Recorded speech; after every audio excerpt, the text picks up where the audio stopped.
The question is that the motion be agreed to. Mr. Speaker. Honourable Mary Ann Street. Thank you, Mr. Speaker. I'm delighted to rise and speak to the Trade Safeguard Measures Bill, being one of the people on the Foreign Affairs, Defence and Trade Select Committee at the time who considered this measure. The member who has just resumed his seat, the Minister who's standing in this evening, was right to draw attention to the fact that this bill was, first of all, introduced to the House in September 2008. It proceeded to the Select Committee on the 11th of March 2009. The closing date for submissions was the 14th of April 2009. And we on that Foreign Affairs, Defence and Trade Select Committee received 5 submissions from interested groups and individuals. 5 submissions. 5 submissions, Mr. Speaker. And so it was reported back quite promptly after its referral to the committee in the early days of this government's first term. And here we are, an election later, around about the same time. 11th of March it was referred to the committee in 2009, and now here we are, 3 years almost to the day, when it is finally appearing in front of the House. Mr. Speaker, it is quite extraordinary that this Trade Safeguard Measures Bill should have languished for so long on the order paper. There is no excuse for it apart from the shambling, bumbling, incompetent management of the House that we have seen ever since this government took office. That has only been underscored by the ridiculous speech we've just had to endure from the Minister who is introducing it, or forgot to introduce it, for its second reading. So all of the responsibility for where this piece of legislation has finally arrived to lies with the incompetent management of the House, which this government is famous for. They're just lucky that very few members of the public actually realise what a bad job they make of running this House. Because if more people knew about it, they'd be scandalised that the country and this chamber could be run so incompetently. But there you have it. We have it, Mr. Speaker, not to bring the Speaker into the debate.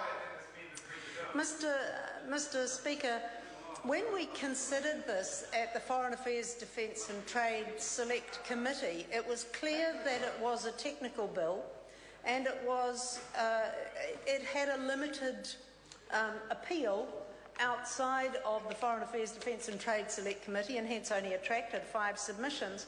But I think there is always a good reason in this House to air some of the principles by which this country's trading relationships are governed. And I think this is another opportunity to do that, and I welcome that opportunity. First of all, Mr. Speaker, this bill clearly aligns us with WTO practice, as the Minister so meticulously read from his notes a moment ago. But it makes us consistent with World Trade Organization regimes. And there are some reasons why that is a good thing. And these reasons are not universally held across this House, not universally agreed with across this House, Mr. Speaker. So it is worth traversing them, I think.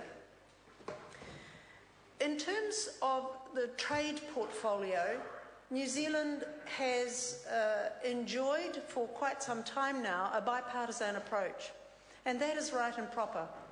The major parties, the National Party and the Labour Party, have for many years now agreed on a bipartisan approach to trade, and there are very good reasons for that.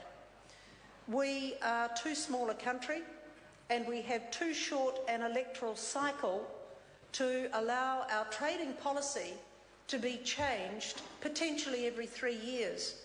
There is no good purpose served for foreign direct investors, whom we welcome, or for our exporters if our trading arrangements and the policy framework that our trading arrangements are set by are changed potentially every 3 years. And so it's been a sensible approach of both Labor and National to adopt a bipartisan approach to trade. I support that. When I had the trade portfolio in opposition in the last term, I supported that, and I was pleased to accompany the Minister of Trade on several occasions when he was signing free trade agreements. He invited me to accompany him on the basis of our bipartisan approach. His predecessor, the Honourable Phil Goff, extended the same courtesy to him when he was in opposition, when the Minister now, Tim Grosser, was in opposition. And that is a good thing. That allows for policy stability. And that is important for not only the productive sector of our economy, but for the relationships we have with foreign direct investors and the security that they can rely on in terms of our policy settings, regardless of whomever is the government. And so this bill was no trouble at the Foreign Affairs, Defence and Trade Select Committee. It is in fact a slightly modernising bill, but who knows, the rules can change in the future as well. But in this sense, it is modernising.